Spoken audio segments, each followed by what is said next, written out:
Good afternoon. How's everybody doing? All right, so make sure that maybe I'll need to get the slides back up. So, yeah, as Michelle was saying, first of all, thanks to the Friday Forum series. This is a wonderful opportunity. I feel like amongst friends. I also have a class back there, so shout out to you guys. And so, yeah, it's another opportunity to continue a long dialogue with friends, and I hope this will have some information that be of use. So Danielle and I have divided the labor to mean that we'll each take 15 minutes, and I thought I could best use that just to set up a framework for what Danielle will share with you, the case study. The title of the talk was Praxis, meaning, and our talk was We Poor Not Stupid, and Lisa just reminded me the dialect from Cape Town was We Poor Not Stupid, and of course, yes, we are poor. And what I thought was to reflect for you some lessons that I learned from the political schools of the urban poor in Cape Town, and what cut off from there was the idea of Champaign County as well that we're working with. So I want to invite you also to the gallery next door. So how are we doing on the tech? Not yet? All right, let me just try and read off the notes. That's a pity, actually. All right, so yeah, it's on the screen, yeah.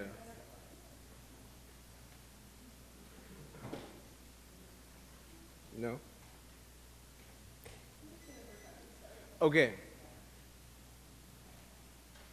All right, so let me just kick off by saying, I think like many of my students right now, I was sort of aspirant, having been recent law school graduates in Cape Town. And again, as I said earlier, I didn't experience some of the experiences with the township, the questions of homelessness. But again, this was a racialized geography of apartheid South Africa.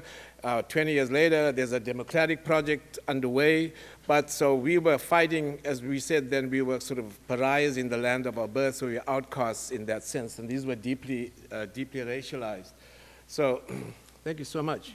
So, right, so one of the lessons I kind of learned back then was with the housing activists who basically, as a cry of demand, made this comment when university types like us or do-gooders were trying to kind of lend a hand. And this is what they argued, that we can and do speak for ourselves. We can and do think through our own problems.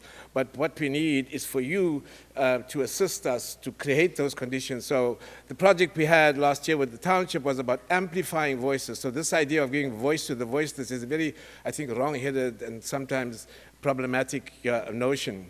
All right, I think that's part of the problem that we have, and I think in the US in particular compared to maybe South Africa. I mean, it's deeply problematic in a society like this where there are, of course, huge disparities in inequalities, but the idea that the housing or property insecure people are just disappeared off the map. They just don't feature in our discourse. I mean, we have a term for, discrimination based on color. It's called racism, but do we have a term for discrimination based on class? We have to think through those sorts of, issues. So I think these are some of the problematic issues I wanted to raise. So when I grew up, we were introduced to the work of Paulo Freire in a brown-covered, wrapper that was passed on at risk of detention. If you were caught with, so Freire's book was banned. All right, with Fanon, and one text that my colleague Lou Turner also authored about Fanon and freedom practices in Soweto.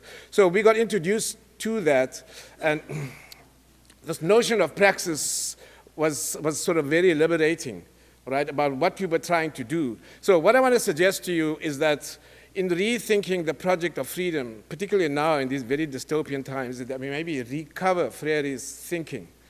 All right, or fellow travelers like Freire. And I want to suggest that it's a praxis, as Michelle was talking about, this idea of freedom and of action and reflection. In other words, that's people, we had a slogan in South Africa saying that, practice without thinking is suicide, right? This is because we were at institutions where students were fired up in '76, and all they wanted to do was to get to the barricades and set everything alight. All right, that feeling, we were down there, and part of what we were as educators asking and insisting, and they were very, opportunist, agent provocateurs, and a lot of people lost their lives. And the adventurous question is that we think before we act.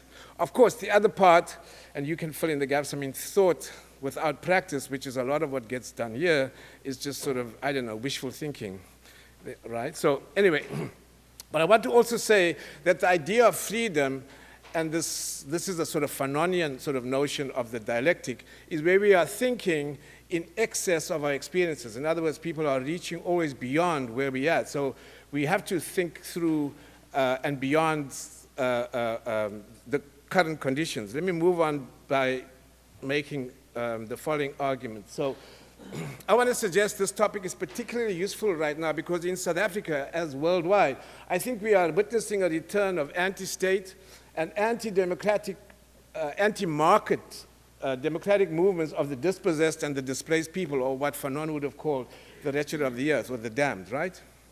And I think there's a lot in what their thought practices, their collective thought practices can teach for us. They're not just practice. In other words, these are philosopher poets that I've come across, and I can share with you some of the other ideas that they have about why the state doesn't work and why the market isn't working. As Fanon would say, they don't need to be represented. They are the embodied truths of the failure of the system and also the energy to get beyond that. So anyway, I was at a wonderful conference about these movements in Algeria, Chile, Sudan.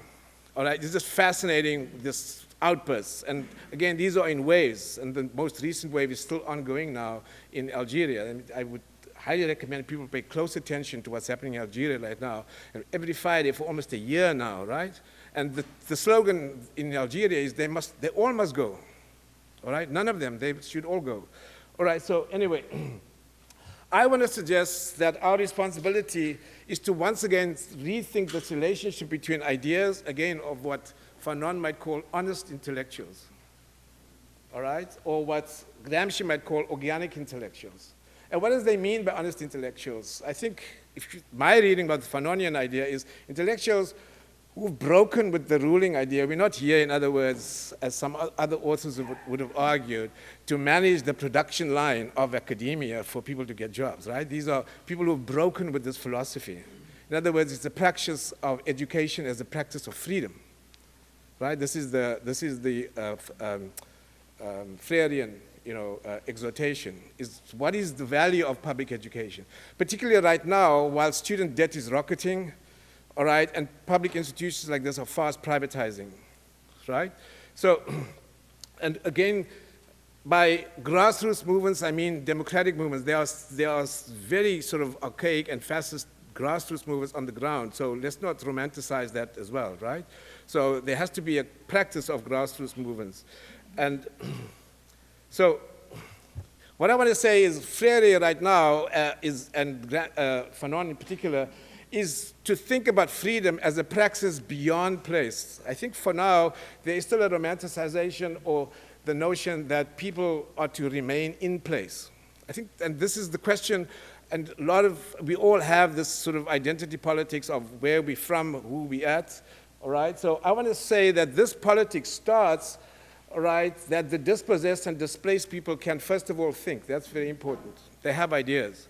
Secondly, that those ideas are ideas beyond fixed identities. And here is where I think racialization is so important. We can't be trapped, all right, in skin color in terms of what the state has assigned us. We have to think beyond that in alliances.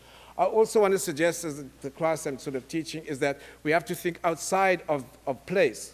But a lot of theorists and the work that I'm doing, we look at the township, the ghetto, as a place that's without any thought, right? It's lawless. We don't go there. And I think that's also key. But to realize that people there are thinking, but they're thinking beyond that place. I don't know if that makes any sense. The second thing I want to suggest that's useful from a Freirean or Fanonian perspective is that these individuals can act in collective interests. In other words, the displaced are not helpless or hopeless victims. All right? They do and act in collective interests. And in fact, their aspirations are not essentially only in self-interest. They are very powerful imaginings of a new form of social relationships, or as Fanon would say, a new humanity. All right, there's a shack dwellers movement in South Africa, Abashlali, Basan, and Jindolo. There's a homeless people's federation right now, and for them, they are quite clear, right? They are acting for everybody. Everybody should have a home, right? Not just for them. So there's politics of self-interest. More importantly, I want to suggest that they have and do create communal spaces. South Africa, this was called liberated zones, and sometimes wrongly or falsely so. Of course, the question is how to keep and hold that territory. And then I think the last thing I want to mention about what are some of the points of departure is that the struggle is not just for bread, it's not just for material interests. If you look at all of these movements, all right, especially in the Spanish, the indignarios, this question of dignity, all right, is about reclaiming your identity as belonging to a new universal humanity, right? It's about respect, as Aretha Franklin would say, right? That's perhaps the most important. Now, listen to people that Danielle, has introduced me to. You'll hear this term come up a lot. All we want is a little respect, right? And that's critically important. So it's not just material, it's symbolic as well. The other idea I want to suggest to you is that from a Freirean perspective, that's one of the first Portuguese words I learned. I don't know, are there any Portuguese speakers here?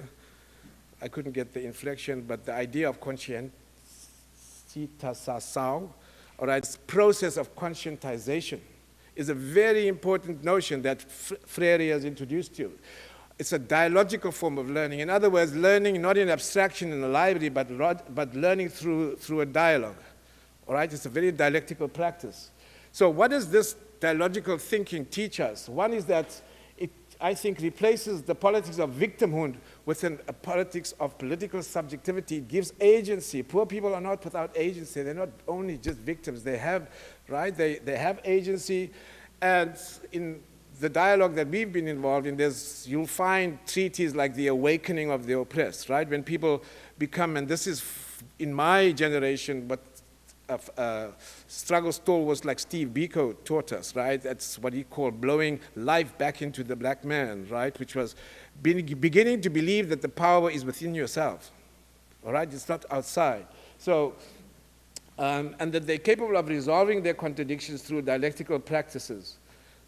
Now, lastly, and this is the problematic issue, in South Africa, a lot of organizations were split around this question of whether or not to work with your oppressors, with the oppressor, right? Or what we might call collaboration, right? And we see this term boycott. It's a very English term. I don't know, Americans don't quite use it as yet, except maybe in the trade union movements, all right? But that's a very sort of term, what the boycott, and you see this returning with the Palestinian movements as well, which means you don't work the machinery of your own oppression, right? These are huge fights about that. So what I want to suggest, I guess, lastly is, and here is another sort of politics, is that the idea of freedom is a question of a politics of a living praxis. In other words, you have to think through it. You don't have the answers ahead of time, but you have to work from where you're at in the materialities. It's a world away from bureaucratic political party politics, all right, however democratic they may claim to be, all right? They're bureaucratic institutions. And so this politics rejects those party politics in favor of fidelity to democratic institutions or popular assemblies at grassroots levels. So those are hopefully 4 indications of ideas, I think, why we should revisit this. So in conclusion, in the next steps, what I want to suggest, and again invite people, if you are interested in rereading Freire for our times now, in rereading Fanon for our times now, and there are other, Nigel Gibson's work, Lou Turner's work, and then lastly, a shout out to my late sister's work, Elaine Salo, who did a very important book on producing persons in the Manenberg Township. That's another use of the term, but largely gang-dominated regions and the agency of young women. So please hit me up. The reading group, well, we've had one, iteration of it. It was called the Elaine Salo Reading Group. We have a little T-shirt, so if you want to, you can get a T-shirt for it as well. But I think this is the idea that I want to, it's a reading group of people who have, as Danielle would talk about, who've been through it. I like that term, all right? And those experiences matter and count for something. So anyway, that's it from my side. Thank you very much for your time. And I look forward to Danielle's presentation.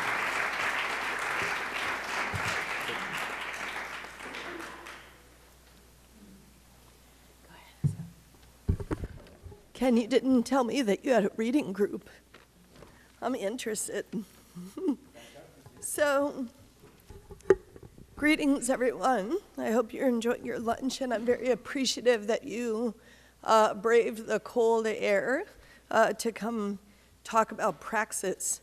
I actually came to Urbana in 1995, and I discovered the Friday Forum probably in the first 2 months that I was here, and I've been coming on and off ever since for 25 years. So I feel very honored to stand before you and talk about this. I actually came to study with Susan Parenti, who will be your speaker next week. So I strongly encourage you to come back next Friday, and I hope to be here as well.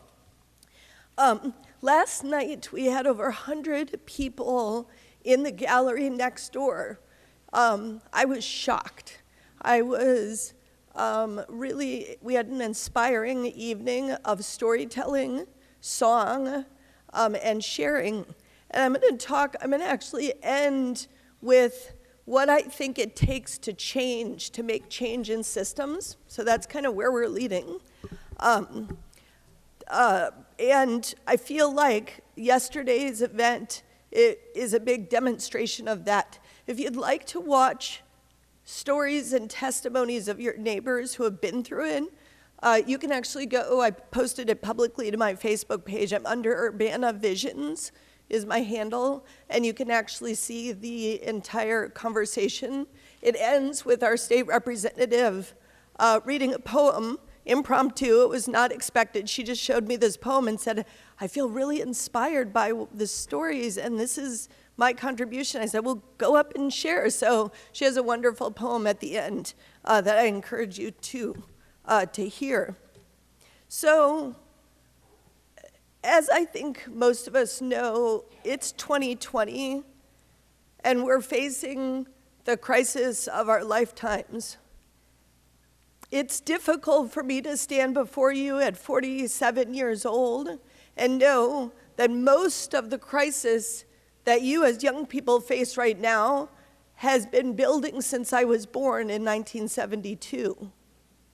And that all that time, starting from about age 6, I've been attempting to work against it.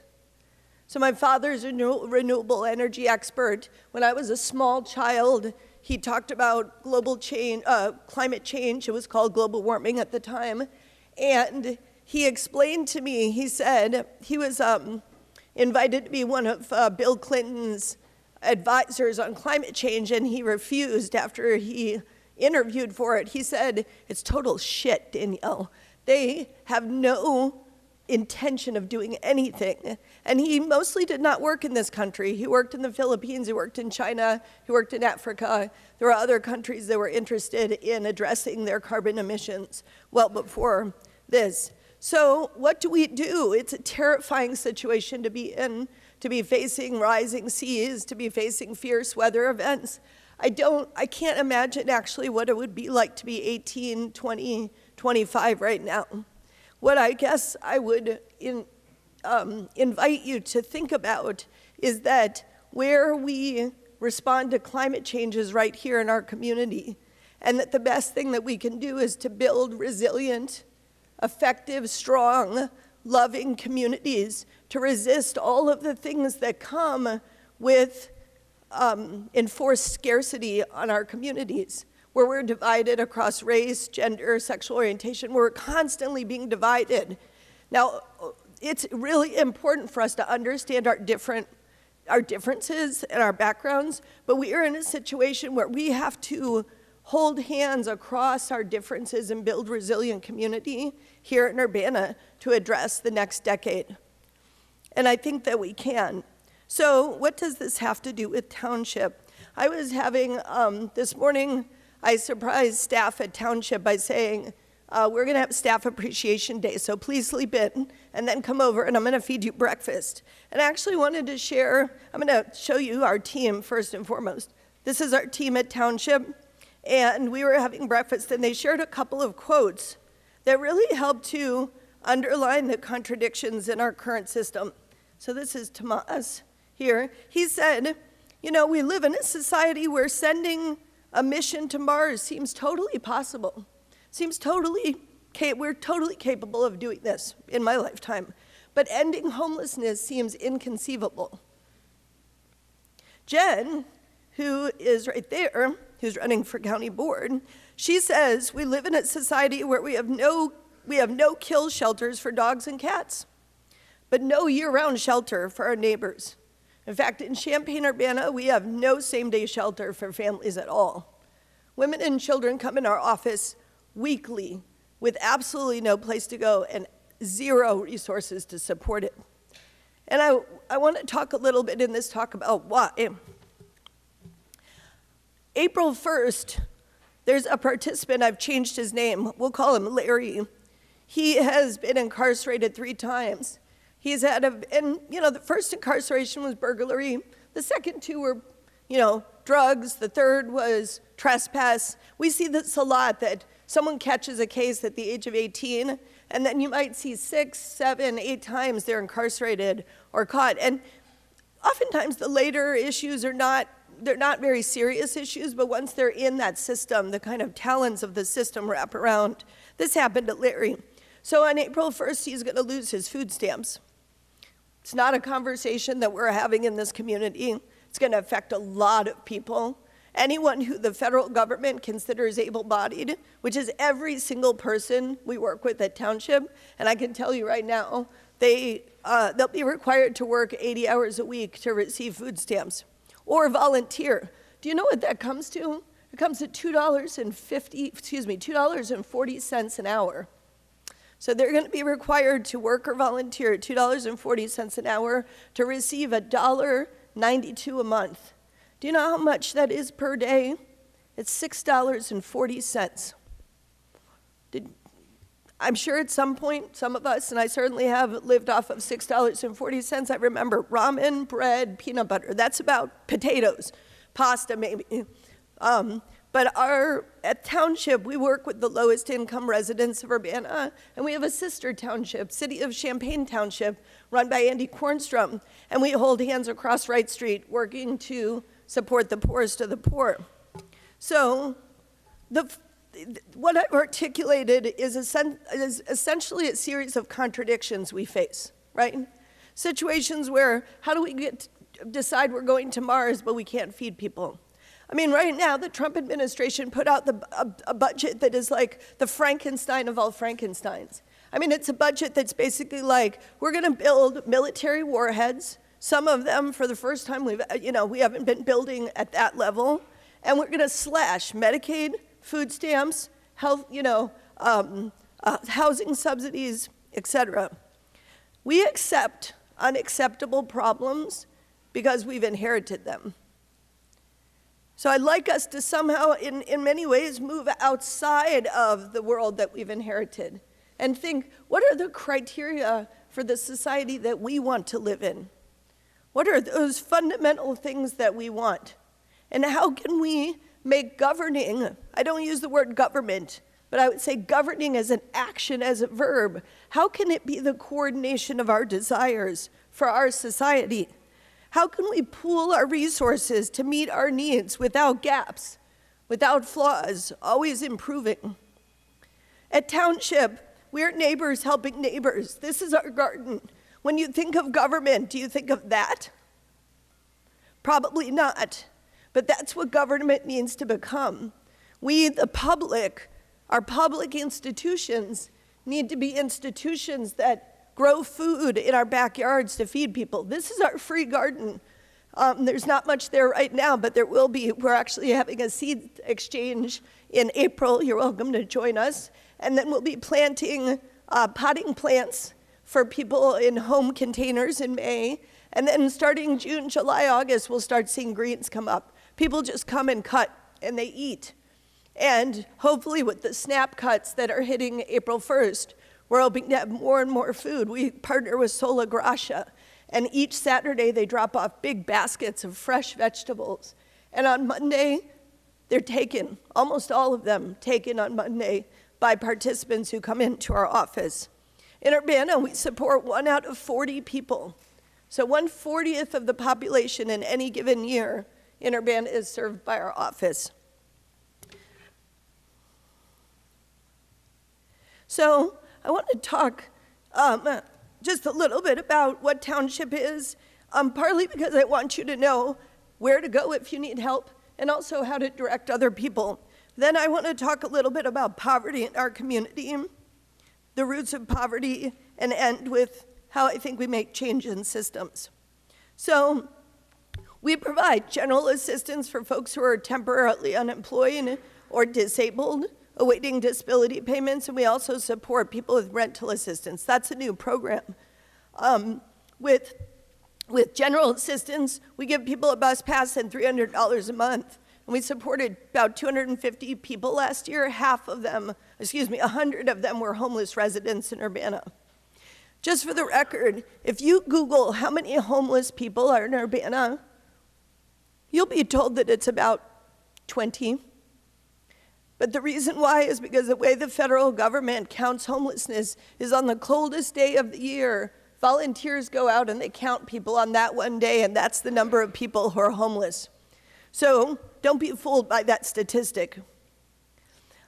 We have homeless assistance, and so far in our first 2 years, we've supported 643 Urbana residents. 319 of them have been kids. I want to talk a little bit about poverty in Champaign County, partly because ours is a community of contrasts, and this is a strange thing, but last night I had a dream because I was thinking about this talk, and I was like, how do you describe our community? And my dream self said, it's kind of like, there's haves and there's have-nots, and sometimes there are people who move between those boundaries, right? And there's a kind of wall between the haves and the have-nots, and there's 2 holes. One hole is crime. It's like everything's okay until you stole my bike. And then you realize there's somebody out there who actually needs to steal your bike, or worse, hit you over the head and take your money, right? But the other way that goes this way is friendship, right? So by establishing connections with one another, we can actually see each other in new ways. That was my dream self speaking, so I was like, well, that's pretty good. Okay, so poverty. We talk a lot about poverty nationally and internationally, partly because our media system is set up that way, but it's really important for us to look at how it impacts us locally. So this is the poverty chart. It's kind of funny because the left-hand side is when they had a different way of collecting the data. So essentially, it used to be the sample size was very small, and it didn't really look like we had much poverty. In 2005, they changed how they collect the data. It's much more accurate. So there wasn't actually the change is how you collect data. And so in 2005, we can see Champaign County is poorer than the national, and also Illinois. I put 2 stars on 2011-ish, the year my son was born, 2015 or so. I put those stars because what I hear when I talk about how Urbana is poor, I hear, well, that's just the students. Okay, there's a problem with that statement. First of all, if there are students who are poor and who don't have support. In fact, we had a homeless student who's at the U of I who was an intern in our office, and she talked a lot about what that experience is, because there's so much assumptions that at the end of the semester you can go home to your family. But what if you don't have a family who's safe? Then you can't, or maybe you don't have a family at all. You're coming out of the foster care system. So the second is they say, students are going to school, they're not working, so their income will be lower. And that, I think, is a legitimate claim. So the question is, in 2011 and 2015, did we have more students? No, same amount of students. So big bumps and an overall increase over time in poverty during this time frame, but no change in the student population. And here's the poverty rate for K through 12 school-age students. 2 bumps also in these 2 years. And then another bump we saw just a few years ago, 2016. So I want to talk about another thing that we don't talk about a lot in this community, and it really is impacted by being a university town. And it's something that if you want to work on poverty, I think we really need to put our heads together to address, which is everyone will tell you, and it's true, that the the unemployment rate in Champaign County is low. This is true. There are a lot of service jobs. There's a lot of low-wage restaurant jobs. There's a lot of students who go eat out. And so, well, what happens when the students leave for the holidays? So you'll see that first line is actually Illinois, and we do see a downward trend, right, of unemployment. But the second line, the blue line, it looks kind of like a weird heartbeat. It's got 2 bumps each year, every single year. So the average looks great, but people are massively laid off every summer in this community. And then they're laid off again over the winter, right? I was a city council member for 8 years. I have lived in this community since 1995. I will admit, I was shocked by this because this is from the I plan that the public health district puts out, right? So this tells a different story of what poverty looks like in our community. And I sought out this when I noticed that every summer and every winter, our rolls go up. The demand for rental assistance just skyrockets, both of those times. So I was trying to understand, and I feel like this graph helped. So let's look at rent burden. Rent burden is when you spend more than 1/3 of your income on rent. You're considered rent burdened by federal standards. It means that you're at a higher risk of being housing insecure or homeless. So the national rent burden is 50%, which is like pretty terrible, right? In fact, just recently it was published that there's not a single community in the United States where you can work minimum wage and afford a 2-bedroom apartment with utilities and not be rent burdened. So we've had this issue where wages have not kept up with the cost of living. So in city of Urbana, we're at 66.5% rent burdened, and in city of Champaign, it's 62% rent burdened. So one of the ways to address rent burden is to subsidize housing. It's not the only way, or to have public housing. So basically 1 in 5 people who need subsidized housing, both nationally and locally, receive that housing. But I want to tell you a story, because I serve on that housing authority board. It's a deeply felt need. So it used to be called Section 8. Just for the record, Section 8 does not exist anymore. It's now called housing choice vouchers. It means you get a voucher, you can choose where you live, as long as your landlord doesn't discriminate against you because you have a voucher, which is legal in Champaign. If you go to a landlord in Champaign and you say, hey, I'm going to pay with a voucher, landlord will say, we don't rent to Section 8. That's usually what people say. And that's totally legal, even though it's on the books that it says form of payment is a protected class in their human rights ordinance. But it says in the fine print, except for Section 8. So you got a voucher. So the housing choice voucher wait list was open last year, for 3 weeks. We got 1,500 people at vouchers in this county. 5,200 households applied for a wait list of 1,500. That's a wait list. That's not like you got a voucher. That's like you sit on that wait list for 2 to 4 years, and if they can still find you 2 to 4 years later, you win the jackpot and you get a voucher and you can be on it for 8 years as long as you work 25 hours a week. Okay. So I started looking at how many empty apartments are there.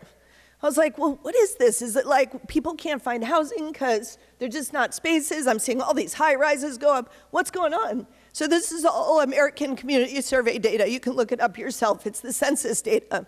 And there was, in 2011, 2,000 rentable, ready-to-go empty spaces. In 2019, it rose to 3,000. That's enough to house the entire known homeless population in Champaign-Urbana several times over. This is what we call market failure. So, I don't know about you, but when I see these statistics, it makes me want to get a crowbar. So, I want to talk a little bit about invisibility, specifically of homeless women and children. Because when I talk about the known homeless population, I'm honestly mostly talking about men. When the homeless are counted, the most visible population are men. That does not mean that men have services in this community. There's a shelter that's open right now. It's set to close in March. There's a women's shelter that you can sleep in a basement after being frisked every single day. At Courage Connection, you are then transported over and you sleep in a basement. It is very comfortable. The volunteers make it, Austin's Place does a great job. But there's 8 spots, right? It's kind of like not an adequate solution. Okay? And it's also going to close after March. So, meaning it closes for the season and then opens up in the winter. If you're with your child, if you're lucky and your child's under 6, they can sleep at Crisis Nursery, but you have to sleep in the parking lot. There is no place to keep people with their babies in this community if they are homeless.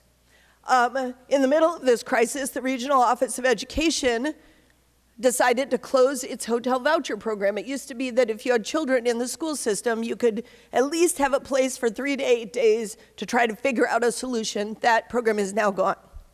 So I want to talk about women because women, the worst thing that could happen to almost all of the women I've spoken to, and I've spoken to a lot of homeless women at this point in the last 3 years, is that their children would be taken from them.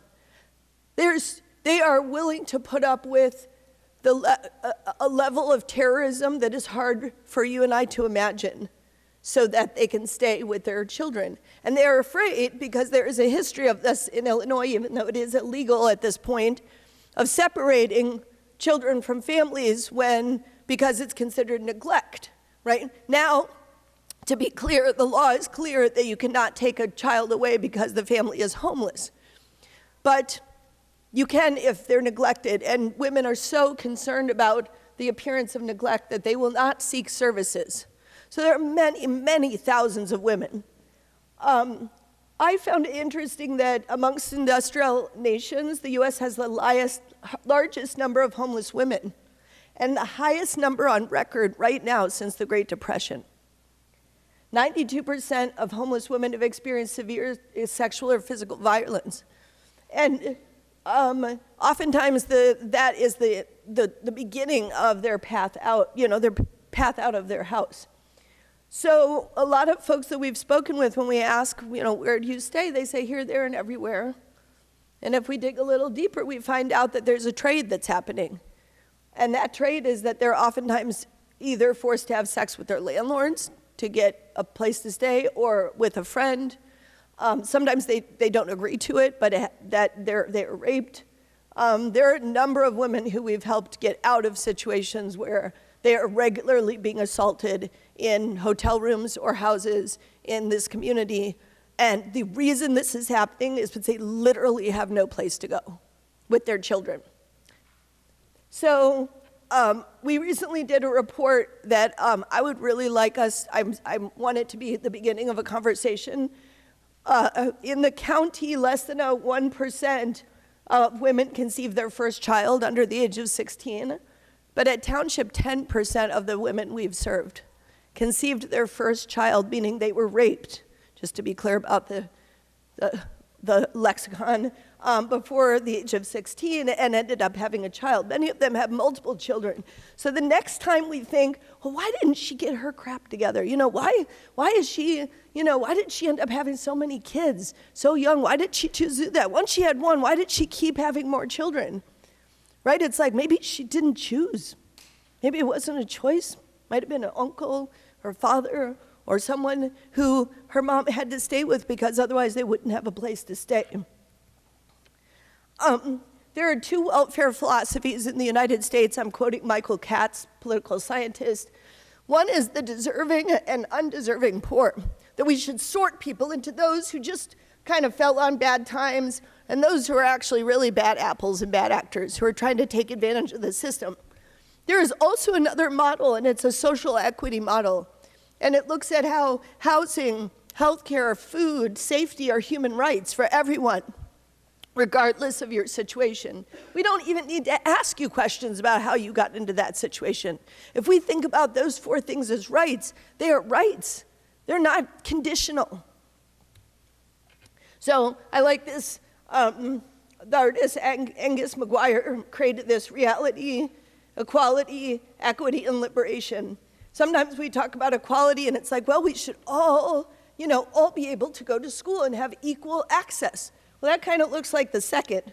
Equity means, there are some folks who actually have a legacy and a generational abuse or poverty, and actually equity is, providing what they need so that they can watch the ball game. And of course, liberation, as Ken will tell you, the South Africans, they just tear down the wall. We need to look at the roots of poverty. The roots of poverty, so often the story is, they poor because they made poor choices. But if we look systemically, they really are, do we distribute the resources and the goods of our society equitably? Does everyone have equal access to those goods and resources? Discrimination is set up to create that gatekeeping. Disconnection is a big part of poverty. Rural communities are the poorest communities in our country. And a disconnection to internet, to jobs, to opportunities is a big piece of that. And then violence. I would argue that the work of social justice is to activate the contradictions in the systems that oppress, so as to render them visible and to change them. And I want to end with this kind of theory of change that my co-author Elizabeth Adams and I are working on for this book we're hopefully going to put out next year. We work on it every week, and just cheer me on. We'll keep working on it. But it's called Democratize This, How We Make the World We Want. And the event that happened last night is really the beginning of that. What we argue is that by sharing our stories, we can articulate our shared problems, right? We don't really see the systems we're in until we can share stories and begin to see the connections between them. We formulate these problems as contradictions so that we understand the systemic lack of resolution, right? Like, why do the problems keep happening over and over and over again? Because it's stuck in a contradiction. What is that contradiction? For example, when I give the example with contradiction is all humans are equal. These humans must sit on the back of the bus, right? It's a clear contradiction. We can send people to the moon, but we can't solve homelessness. You very clearly then feel that contradiction. So we need a change of system to resolve a contradiction. We argue, as does Marx and the folks who study dialectics for years, that contradictions are where we can have points of leverage for change. That's where we need to design social interventions that are led by our desires, by what we want. We forage for the consequences of those actions. This is very important. Once we make interventions, especially in the media system that we're in now, you can make all kinds of interventions and you won't see yourself reflected in the story, right? I mean, I was in the biggest protest in US history, the protests against Iraq, and the next day, I was in the streets of New York City on a stage looking at millions of people, and the next day the New York Times didn't even make it above the fold. It didn't exist. It's like the protest didn't happen. So we have to forage. We have to create independent media. We have to create our own media. We have to see ourselves and our actions reflected. And then, and this is Paulo Freire's point, it's Grace Boggs' point, we have to reflect and change our minds. The action that we take will not be perfect. The revolution actually requires education and learning. It requires that we're always learning and changing and growing, that we talk with one another, that we argue, and that we change our mind, which is why it's so important to have forums like this. And with that, I will end, and I'm sure Ken and I would love to take your questions. Thank you so much.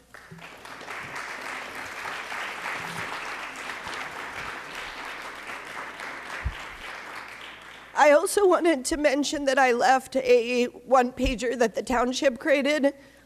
Yesterday I was sitting with a friend and he's like, no one likes to hear numbers, Danielle. You gotta tell stories, not numbers. But I believe that it's really important to look at the data in your community, and this is some data points that I wanted to share with you. We have 5 more minutes. Shout out to Danielle. So, I don't know, we'll try and one day. Go ahead. I just had a bit of information. It was my understanding that seeing a home option place was going together to start continuing that overnight health program with women year round. Like they literally just announced that, right? Was my understanding, but I'm not sure. So CU at Home and Austin's Place are working really hard to have a year-round shelter. At this point, the last that I heard, each year they've attempted to commit to that for the last 3 years, and they really need a lot of, because they at this point don't take government dollars. I think that should change, but they rely on fundraising. They've been limited in their fundraising, and therefore they have not been able to go to year-round shelter. I certainly hope that they're able to accomplish that this year, and I encourage folks to get involved with that campaign. I noticed people are leaving. I just wanted to do a shout out that please do visit the exhibition, and also hopefully with the help of the Friday Forum and the Wire, we'll get out 2 dates where we want to have conversations, you know, with the people whose lives are being showcased here. So with Ann Rasmus and with Casey's help. So just to put that out there, maybe 2 more sessions with the groups you're working with. First Followers, Brother James Kilgoy is here, the Randolph Street Garden, and also the Cunningham Township. Just next door. The Murphy Gallery, is that what it's called? Just next door. No. Just around this corner. And would be lovely. Yeah. Go ahead. With all the high rises that we have seen over the years going up, and particularly in campus, my impression of those is that those are being built for our student population. Has there been any discussion at the city level, either the cities, to talk about mixed housing in some of those units so that maybe some of our less fortunate folks that are currently looking for housing could look at those developments as potential?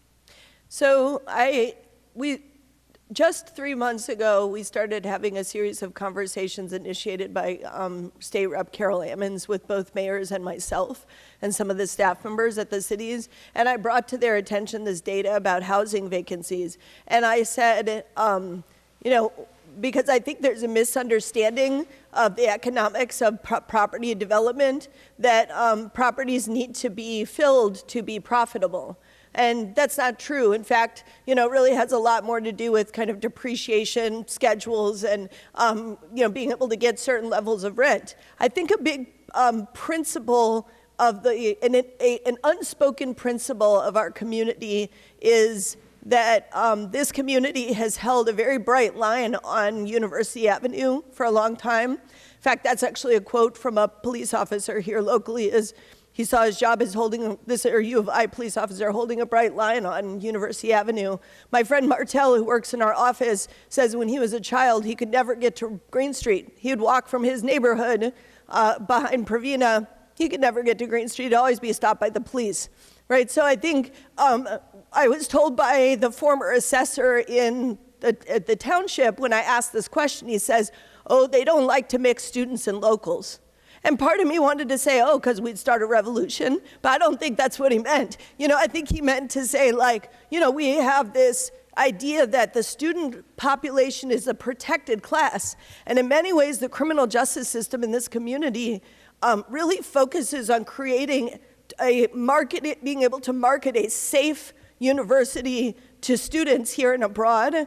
And so the draconian measures that we've seen in this community, overcharging, putting someone in prison for crack the size of my fingernail, people having epileptic seizures and stealing Cokes from the 7-Eleven and ending up with prison time. I mean, it's, you know, 80% of the people who go to prison from Champaign County are black.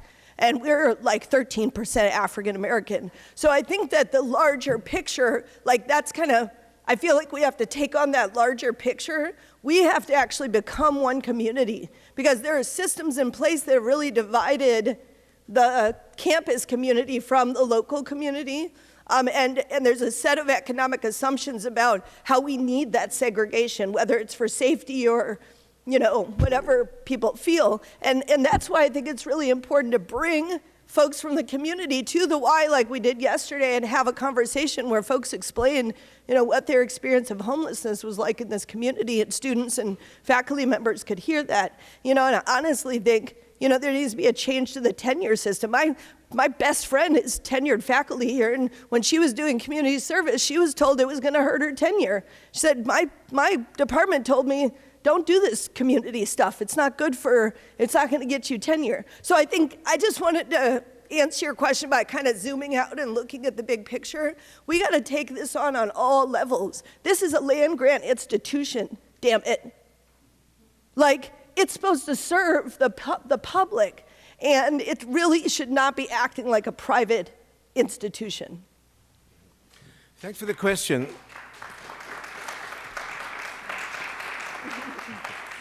And you got Danielle all fired up. So I'm not even going to attempt to, but what I want to just say, thanks for the question, because I got my students out there. I hope you guys are making notes. So end of the semester, they're going to deal with this question of a movement of housing for people and not for profit. So do stop by, you know, 4 months from now, and they'll have some response about that. So I'm going to put that on their agenda. Can I just mention, we referred to the gallery next door, which really is just around the wall. Oh, sorry. The exhibition, which is just sort of a visual representation of much of what they are talking about, will be on view for the next 5 weeks.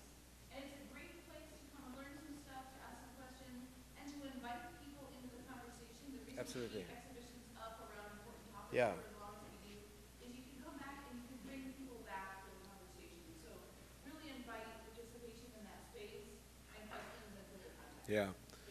No, thanks, Anna. I just wanted to underline that point because I think people are probably going to start moving. But the idea behind the exhibition was as a trigger for ongoing dialogue. And it's not, you know, something that's inanimate, just hanging out there. So we certainly will be scheduling conversations. So please do check in with the help of the YMCA. We'll get the word out. So, yeah, just to highlight that point. Oh, yes, please. There's a flyer, sign-up sheet at the back there. The lady with the green sweater, she's going to put a list out there. So please do sign up there if you're interested in the reading group. Please do. Anyway, for those people who have to leave, please, thank you very much for participation. I know you all have busy lives. Those of you who can stay, you know, I'm around. In fact, I have another group of students coming in now, so please continue the conversation. And as you can see, Danielle and I have got lots to say about it, so we'd love to get your questions. But for those who can't, thanks for coming. We hope to see you at the subsequent dialogue, Act 2, right? Yep.